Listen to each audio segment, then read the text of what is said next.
7, 8 খেয়াল করি তাহলে আমরা 9, 10 ওই বীজগণিতের বিষয়টা থাকে, অবশ্যই থাকে। আমরা বীজগণিতের ক্ষেত্রে যদি খেয়াল করি, বীজগণিতকে আসলে এলজেব্রা থেকে বলা হয়, থিওরি অফ এলজেব্রা থেকে। আর ফাদার অফ এলজেব্রা বলা হয় আমাদেরই মুসলিম মনীষী খাওয়ারিজমিকে।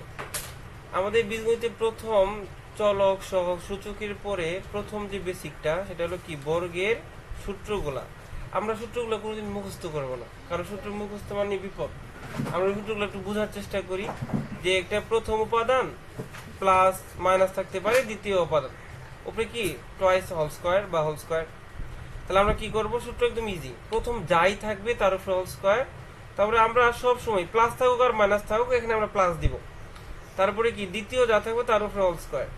এরপরে যদি আমাদের সূত্রের ওখানে প্লাস থাকে তাহলে আমরা 2ab এর আগে প্লাস দিব, আর যদি মাঝখানে মাইনাস থাকে আমরা 2ab এর আগে মাইনাস দিব। আমরা নিচে খেয়াল করতে পারি এই সূত্রগুলা, a plus B whole square. আমরা ওই যে প্রথমটা স্কোয়ার প্লাস দ্বিতীয় স্কোয়ার লিখে ফেলবো, a minus B whole square, প্রথমটা স্কোয়ার প্লাস দ্বিতীয় স্কোয়ার লিখে ফেলবো।